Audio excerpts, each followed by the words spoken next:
DLS Wave, back again, another day, another episode. Two of my favorite people in the whole wide world, back again talking about Cheddar. Cheddar. Now today it's a whole other level, right? He came up with this documentary, but it's not documentary, it's what? D-A-R-K, documentary. There's a lot of like dark stuff going on right now in the country, and we're here to talk about his footage he put out, which was pretty interesting, right? There was a policeman saying he's gonna arrest him for, I don't know, trespassing. I don't know what that arrest would have been about. It made no sense. Yeah, so we're just visiting the site, trying to shoot his documentary so we can all see what's going on the ground. So DLS Wave, about to dip our fingers into the mud, see what's going on the ground. That cannot just be shut off. You are one of the first next to kin to call upon. That's why I was telling your friend that he should keep his voice down about he would rather arrest someone, because we also came here with police, we came here with security, we did not come here to arrest anybody. All right, Anyamime, so we're back. All right, so what do you think? We all saw the footage. Mesmerizing, unbelievably like shocking, because you hear about Galamsey and you're like, okay, we're all like in the trenches, we have like basic ideas about what's going on, but this is really something else. You can see people working from like what, morning to evening, late at night, 24 hours. Do you think this is the 24-hour economy Muhammad was talking about? No, not close. I wasn't surprised. I wasn't surprised because you can tell from the footages you've seen so far that like that place already, there was this research that is saying that even if they stop Galamsey, it's going to take us 300 years to recover the land. And you have to do something like extraordinary for people to wait for 300 years before you can recover. You understand? So I'm not surprised. I'm just surprised. Maybe we would delve deep into the police who were trying to stop him and all that. But I'm just surprised that as citizens, we still don't see the magnitude of this canker.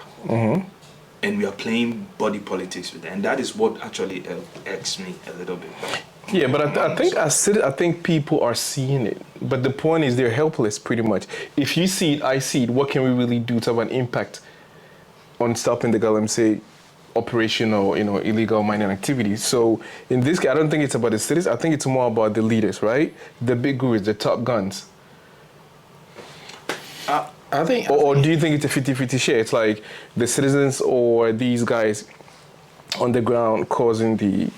I think the whole problem is a ripple effect from one factor to another. Like in the video we saw, one of the guys was saying, look at me, can I afford an excavator? I can't. It's the same leaders who are bringing them from Accra to these places and asking us to mine. So if you are not providing alternative, we've said here before, if you are not providing alternative means of livelihood and you are actually fueling this illegal activity, then what does the ordinary person have to do? I don't have a job, you bring something for me to do. I don't care if I'm destroying the environment, I'm just going to do it so I can survive. So I think if you ask if the problem is just from the ordinary people or the leaders, I think the blame goes to both. But I would give the first blame to the leaders. Because this campaign has been going on, not the last 6 months, but for the last 5-10 years. If they really had the political will or the willpower to stop it, they could have stopped it. One word can stop this nonsense. But if to the extent that he has a president and he says he needs more time, when it's already very critical. To do what? Nobody knows. More time to do what? Yeah, I like that point you raised about having like, alternative provisions for people to, work or earn a living. But in this case, is it because the leaders are doing it on purpose? They do not want to give like people these options so they can keep them, like hopeful. They do not. In employing them to do these kind of gigs, these kind of jobs. They do not. We don't need to. They do not, because you can be in your home, right? Where you can see everything is in a mess. You have rats all over the place. And you're like, oh, my aim is to kill the rats. And then 1 minute you just buy the trap, and then you catch one and say, you see, I catch one, but then there's so many. And you're like, oh, you know what?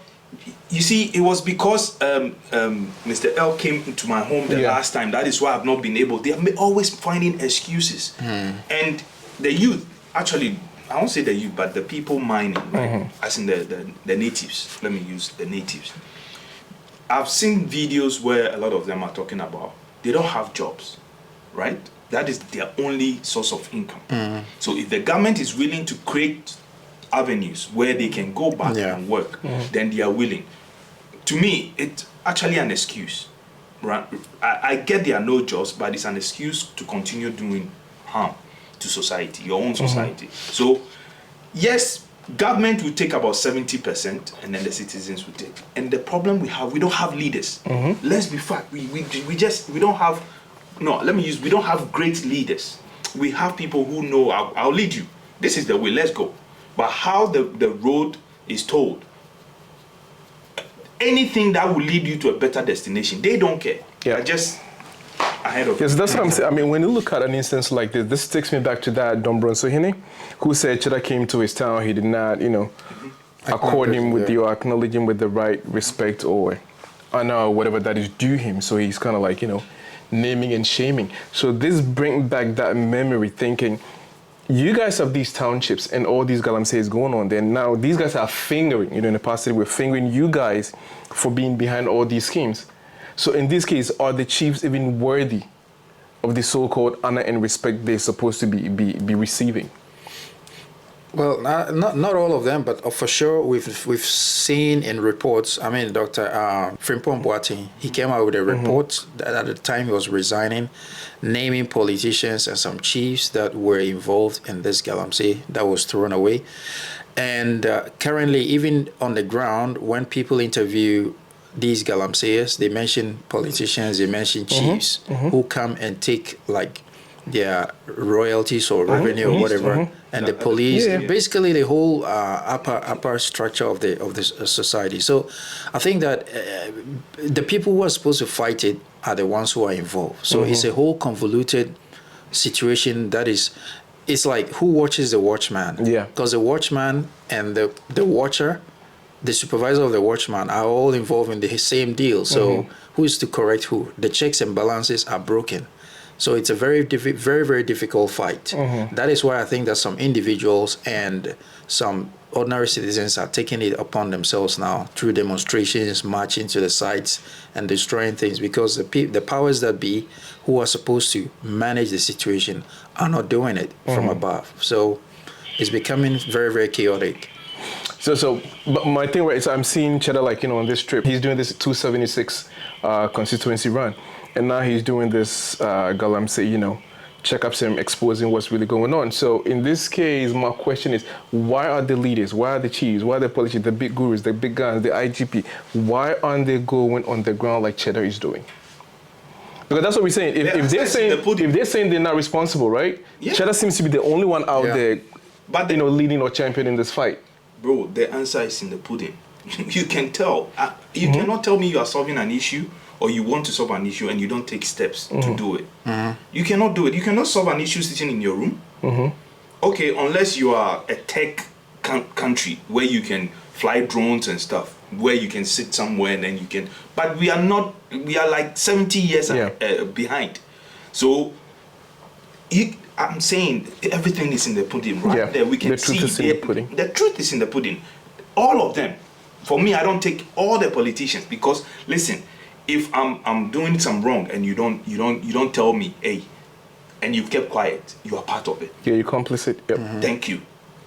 And they are all like that. They know they can come out and tell us who, but they've all kept quiet. And then again, if you see your colleagues who are on the same level with you, getting involved in it and making millions, and you have the opportunity to do the same thing to also make the money.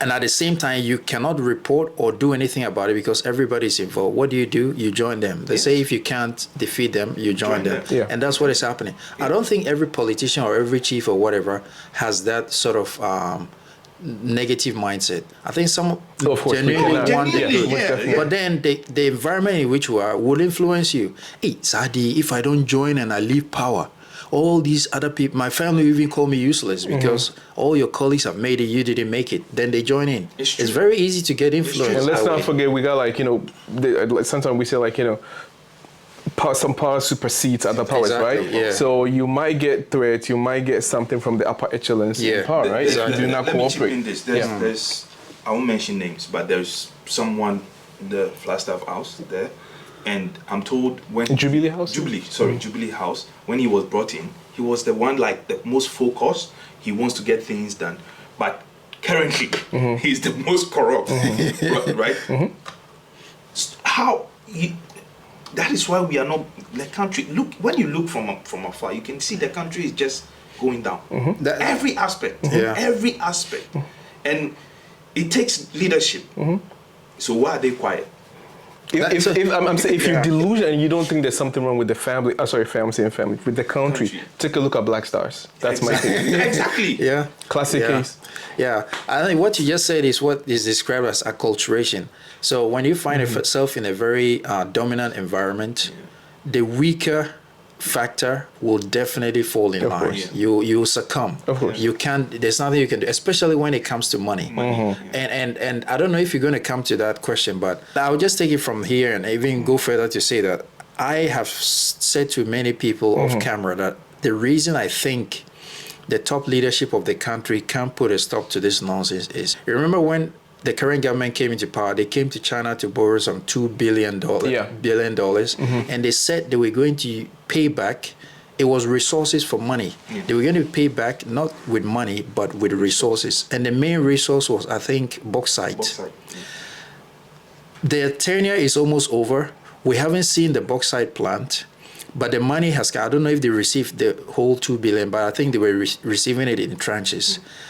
I have a strong feeling the reason they are not doing anything about it, and the reason we keep hearing political names coming into play with this Galamsey is maybe the government is trying to rake in so much of the resources to pay back these loans before they leave power. Otherwise, once they leave power, it will be a big sinkhole that will be exposed. So I have a feeling, to the extent that the president was asked by Ghana Journalists Association about 3 weeks ago, and he said he needed more time until the demonstrations happened and the pressure became too much, and they are now starting to do something, which is not anything encouraging anyway. So that is my personal feel. I kind of feel, when I read a situation, I feel like there is no way you can tell me as a president, you sworn to protect the people, the land, and everything. This nonsense could be going on in very serious terms, and you can't do anything about it. So for me, that's how far I think of it. Yeah, I mean, we can say it's speculation, it's conjecture, right? It's your opinion, like you're saying, from your observations, which makes a lot of sense. But let's just say, okay, it's true.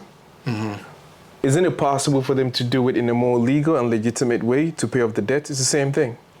Because I think, why would they use Galamsey to pay off the debt? I think if they want to do it a legal way, they have to go through these big companies, Newmont and all the other guys, Anglo Gold, Ashanti, and these people have contracts already signed. We're taking 90%. These are not factual, but we all know they take a large percentage. The small percentage they will give us, if it's true, it's not enough to offset those. So they're using all kinds of, if it is true, like we're saying, they're using all kind of takashiwa, like we're saying, illegal means to get these things off the ground, to pay off these loans. Because we've borrowed so much and we've never heard of any repayment.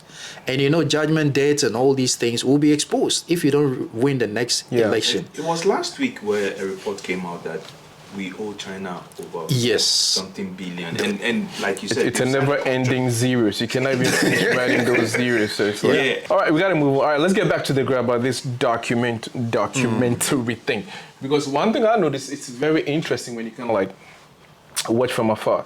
A lot of people are like, "Oh, Cheddar is what he says, scammer. He's not serious. He's not ready for the presidency. He's just a joke, literally."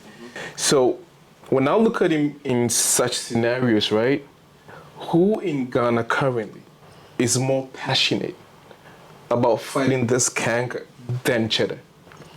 You can tell his passion, you can tell his anger, you can tell his, it's like his disgust. But I do not see any of the so-called leaders, political leaders, flag bearers of all the other parties, your Ayarigas, your Ikwadonko, whatever, your Baumias. I do not see them kind of so mad at the They're always sitting in Accra making speeches. So my thing is, that goes along to show you who is actually passionate about cleaning up the mess that this country is in.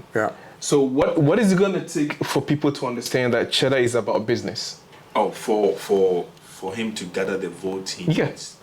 Because whatever he was doing that night, it should have been our president doing this. That is called leadership right there. That on is the called ground, but that's leadership. what I'm saying. But at the same time, and this is where, for me, sometimes I get so tired of it. People, we don't, how should I put it? We can see this is what we need, but we are like so scared of change, maybe? Scared of change or... I would like to see it this way. I think Ghana, we just have to accept the fact that we've lost it and go back to the drawing board. And that's why I like the message. We always go back to Cheddar because he's the one who is making the most sense. Who's the only one exactly making the most sense. He always says that even when he has a chance, even our education system, he will change a lot of the things that we've been learning, all those Aristotle and whatever. We understand that if you want to do psychology, you need those theories. Yeah. But if you want to do something about the environment, why do you need to start learning about Aristotle before you branch to go and do environment? It's waste of time. If people are educated to respect their environment consciously, like from an early age, when you grow up, even when you're throwing a paper on the ground, it's already ingrained in your mind from kindergarten that you need to take care of the environment. It's the environment that takes care of you, and you have to take care of the environment, vice versa. If you have these things taught to you at a very young age, when you grow up, it's just like how we all brought up from home. You are brought up in a certain way, and when you grow, it's hard to depart from it. But if you look at educational system now, it's all about, I don't know, politics. It's all about all these ancient theories we are learning. And so even right from our education system, we are not teaching ourselves how to be responsible for environment. Take China, for example. You won't see even a little kid throwing something in a river or something. Exactly, because they've been trained to understand the importance of the natural environment. From the top to the bottom, the leaders themselves construct barricades around rivers. They clean them up all the time. So right from the top to the commonest person, they understand how important the environment is. So I'm saying that even just from the educational vision of someone who wants to be a president, you can see how the mentality will change. But currently, as we sit now, I don't think the majority of people, even if they know it's dangerous, they just don't care because we haven't had that awakening to love the environment. Look at the capital. What happens? People just throw things anyhow because they really don't understand the importance of keeping the environment clean. So I think this generation, we just have to accept we've lost it. But losing doesn't mean that we should let go. We can start the education now or change things to make people more aware. Somebody like Cheddar, like the question you asked, right? Everything he's been preaching. Any person who let's say the Ghanaian, like our current situation where love for country is gone, you don't know, you wake up tomorrow, you don't know what is going to happen next. This is the time for you to realize that, okay, I've tried all these people and they failed me. Why don't I try this one? Because the vision, everything he preaches is new. It's something it's my dream. Yeah, exactly. So why don't I try? We have nothing to lose as a country. And don't forget he's actually on the ground. He is on the ground. That's what I'm saying. Yeah. Currently, look at the state of the country. We don't have nothing to lose. We don't owe anything. We don't own anything. That's the word. We don't own anything in the country. They keep coming and lying to us. So if somebody young is coming and telling you, listen, this can be done, it will take some time. It's a 10 years plan. This is what I want to do. Or but the people on the ground, it's the people. The decision comes from the people. And they are okay with this state. They will vote again, and in a year, 2 years time, we will go back complaining about it. You think they're okay for real? I think they're just being incentivized, right? They're just being given some, I don't know. So sometimes you don't know how to put it because you are sick. Some few tokens, so they get. Someone has medicine, and you're saying. Someone medicine right here, and then I do get it. Okay, you wait. But I don't think it's a difficult. I'm saying I don't think it's an easy decision to make because sometimes, like you said, you got to live, right? You got family, you got kids, you got rent to pay, you got bills, and you got literally nothing to feed off of. So when somebody comes, I'm gonna give you X, Y, Z, and you do this job, even though you might not like it. You look back at your kids and your wife, right? But what do you have to lose if Cheddar wins the election? Yeah, but that's the thing. But because rather. people do not think long term, he's thinking about tomorrow. My wife, my kids, my bills got to get paid, right? So he's thinking about, if I support Cheddar right now, I'm gonna lose the money or the income coming from this guy supporting me. So it's all about affiliations. Yeah. All right. So we heard the president saying he needs more time. What for? I don't know. Nobody knows. He has only one I really month. did not know. Then again, he has only 1 month. Exactly. He mobilized some, I don't know, state institution, what you call, I don't know if it was the military, the paramilitary, or whatever, to go handle this. I think in one of the townships. But the point is it all for show, or does it really mean business? It's for show. I don't think it, I mean, if you look at how it's been done, I think it's just for show.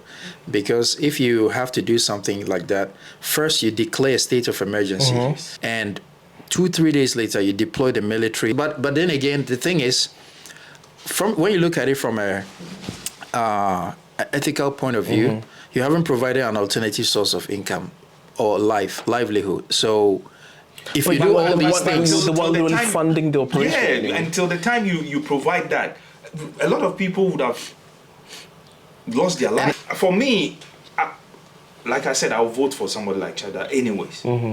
But I feel it is about time to teach these politicians, this current, both the NDC and the MPP, because they failed us. Yeah, we need to call them out directly. You understand? And this is the time we just surprise them. Surprise them.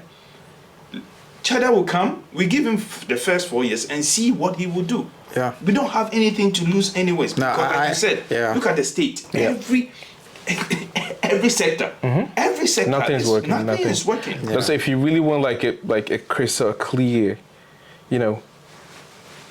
scene or vision or whatever it is, like epiphany, just even look at the black stars. Yeah, you cannot even. No, I mean think about it, we can't even afford a pitch. Oh God. Exactly. One word standard pitch. By CAF. We cannot. Yeah. We can't beat any African teams now. We're 90 something on the FIFA rankings. Who even knows now? We used to be we've moved. It's since yesterday, probably nothing. 198. Absolutely nothing is working. Ghana used to be 14th. Oh yeah, that's what I'm saying. So nothing is working. That's when people be like, oh yeah, you're always bashing the government. Is there nothing good you can say about the government? Absolutely, there's nothing good we can say about the government. If we see our own president like this, how would you think the citizenry would act like? You know what I mean? So that's what I'm saying, that forget about the guys, he's rich, he's on social media doing all that, opulence display. He's of course. Yeah. But then at some point in time, I feel like you accomplish a lot, you achieve a lot, and you feel like, no, you need more purpose to your life. So I feel like he thinks this is his life mission, right? To do this for the country. So from my point is that what they can do, everything he says, and that's like you said, we can give him a try because the old guys failed us. But the point is, you can see this guy on the ground doing everything he says he's going to do. So for me, that is a good starting point. Yeah. It's called evidence, right? If you want to see that somebody's going to do something they say they're going to do, see how they start, see how they live their lives. And he's out there in the trenches with these guys. He did not go in, he was there from morning to what? You can check the video yourself. Yeah. Morning till dawn or evening or whatever time he was.